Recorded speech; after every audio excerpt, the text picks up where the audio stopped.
Nasabah atau investorlah yang rentan menderita kerugian pada saat terjadi kejahatan pasar modal. Bahkan dalam beberapa kasus tertentu ketika pelakunya sudah diadili tetapi uang investor tetap tidak kembali. Kami ulas selengkapnya dalam kejahatan pasar modal, investor ketiban sial. Teman-teman, udah pernah dengar belum sih kasus yang sebelumnya? Kalau belum, hari ini kita akan membahas mengenai perlindungan investor bagi seluruh investor yang terkena kejahatan pasar modal. Ada apa aja ya?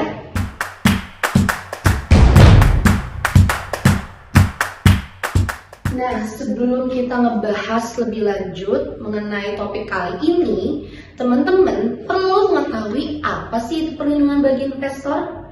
Perlindungan investor dalam buku pasar modal adalah upaya dan mekanisme untuk melindungi kepentingan dan hak investor yang berpartisipasi dalam pasar modal. Tujuannya adalah untuk menciptakan lingkungan investasi yang adil, transparan, dan aman bagi investor. Teman-teman juga perlu mengetahui, perlindungan investor dalam hukum pasar modal mencakup beberapa aspek. Yang pertama, yaitu mengenai informasi yang jelas dan akurat. Yang kedua, adanya praktik transparansi. Yang ketiga, adanya larangan perdagangan orang dalam atau insider trading. Yang keempat, adanya mekanisme penyelesaian sengketa. Yang kelima, perlindungan terhadap praktik yang tidak pantas. Dan yang terakhir adalah kontrol dan penegakan. Selain itu, tidak semua investor bisa mendapatkan perlindungan investor. Hanya beberapa pemodal yang memenuhi persyaratan. Ada 3 persyaratan yang harus dipenuhi oleh investor apabila dia ingin mendapatkan perlindungan investor. Yang pertama, yaitu menitipkan asetnya dan memiliki rekening efek pada kustodian. Yang kedua, dibukakan subrekening efek pada lembaga penyimpanan dan penyelesaian oleh kustodian. Dan yang terakhir, yaitu memiliki nomor tunggal identitas pemodal atau single investor identification dari lembaga penyimpanan dan penyelesaian. Selanjutnya, akan ada pembahasan mengenai tahap perlindungan yang akan dibahas oleh rekan saya. Apaan? Oh, tahapan perlindungan. Nah, penjelasan selanjutnya kita akan membahas mengenai tahapan perlindungan investor. Teman-teman, ayo kita simak bareng-bareng mengenai tahapan apa saja sih untuk perlindungan investor, oke? Nah, teman-teman, di pembahasan sebelumnya kan kita sudah membahas mengenai pengertian perlindungan dan syarat-syarat apa aja investor yang memerlukan perlindungan. Nah, sekarang kita akan membahas mengenai tahapan-tahapan perlindungan investor itu sendiri. Yang pertama, pada tanggal 1 Januari sampai tanggal 31 Desember di tahun berjalan, dana perlindungan pemodal hanya memberikan ganti rugi kepada pemodal yang merupakan nasabah perantara pedagang efek yang telah mendaftarkan administrasinya rekening efek nasabah dan anggota Bursa Efek di PT Bursa Efek Indonesia. Nah, terhadap aset pemodal, pemberian ganti rugi tersebut hanya terbatas pada aset pemodal berupa saham yang masuk ke dalam penitipan kolektif LPP dan yang hanya dicatatkan pada BEI. Lalu yang kedua yaitu pada tanggal 1 Januari tahun selanjutnya atau tahun depannya, dana perlindungan pemodal hanya memberikan ganti rugi kepada pemodal yang merupakan nasabah perantara pedagang efek yang telah mengadministrasikan rekening efek nasabah dan anggota Bursa Efek pada PT Bursa Efek Indonesia dan yang merupakan nasabah dari bank kustodian. Terhadap aset pemodal, dana perlindungan pemodal memberikan ganti rugi kepada pemodal yang merupakan nasabah bank kustodian. Pemberian ganti rugi aset pada aset pemodal merupakan dana yang mendapatkan perlindungan dana perlindungan pemodal, yaitu dana yang dititipkan pada kustodian yang dibukukan rekening dana nasabah pada bank atas nama masing-masing pemodal. Pembahasan selanjutnya kita akan dijelaskan oleh teman saya.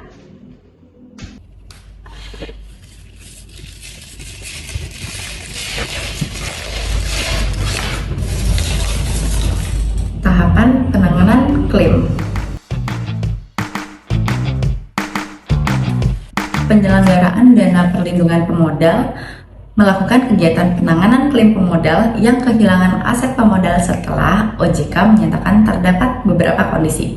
Yang pertama yaitu terdapat kehilangan aset pemodal.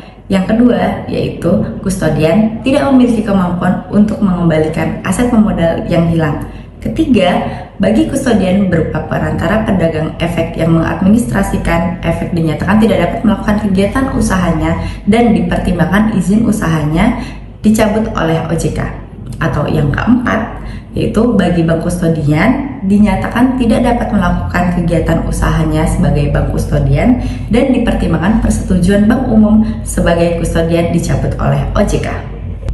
Dalam waktu paling lambat 3 hari kerja setelah menerima penetapan dari OJK, Direksi Penyelenggara Dana Perlindungan Pemodal wajib melakukan beberapa hal. Yang pertama, yaitu mengumuman kepada masyarakat melalui surat kabar atau media lainnya jika telah terjadi peristiwa yang dimaksud di atas, dan mengundang pemodal terkait agar menyampaikan klaim kepada penyelenggara dana perlindungan pemodal dalam waktu yang tidak lebih dari 30 hari kerja setelah sejak pengumuman dilakukan. Yang kedua, mengusulkan pembentukan komite klaim kepada OJK. Dan yang ketiga, membentuk tim verifikasi klaim. Nah, itu tadi tahapan penanganan klaim. Selanjutnya, mau tahu? Tunggu di sini.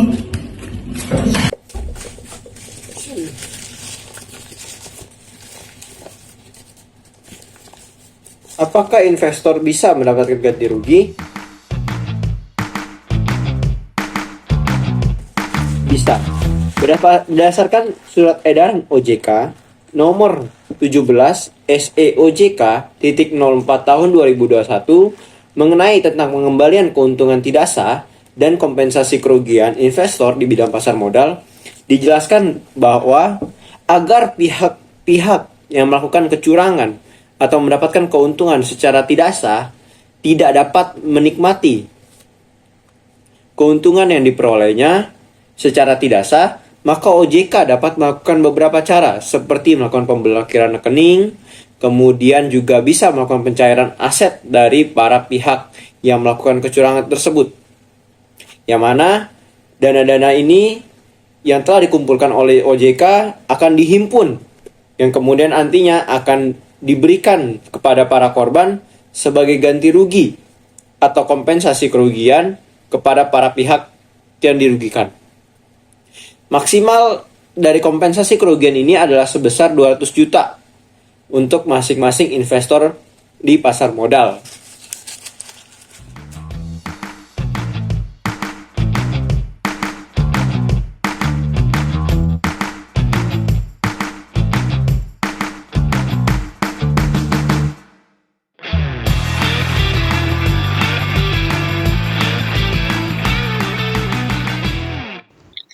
Sebelum mengajukan permohonan ganti rugi, investor harus mengetahui kasus apa saja yang dijamin oleh SIPF dan kasus seperti apa yang tidak dijamin.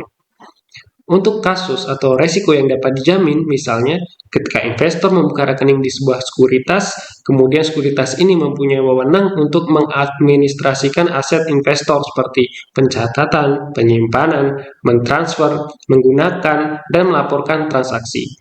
Oleh karena itu, terdapat potensi pemindah bukuan aset investor tanpa sepengetahuan investor.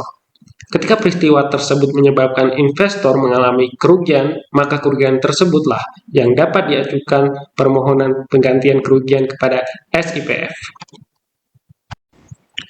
Lalu, resiko apa saja yang tidak dijamin oleh SIPF?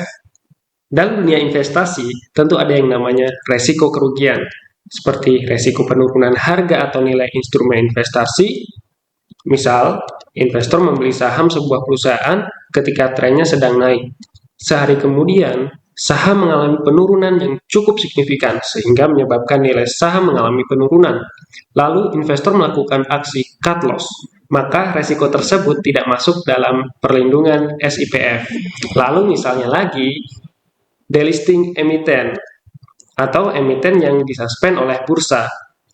Nah, karena itu investor hendaknya lebih bijak dan pintar dalam menilai sebuah emiten. Untuk membantu investor dalam mengenali emiten yang melakukan aktivitas yang tidak wajar, bursa telah menerapkan tato-tato khusus seperti notasi efek khusus dan unusual market activity.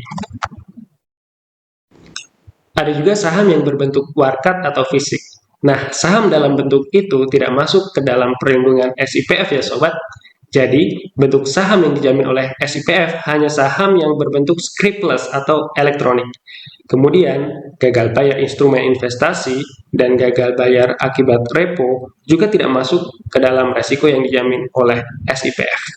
Nah, itu tadi video penjelasan mengenai pelindung investor. Kira-kira nantinya dari kelompok kami akan ngebahas apa lagi ya? Pantengin terus video dari kelompok kami. Bye!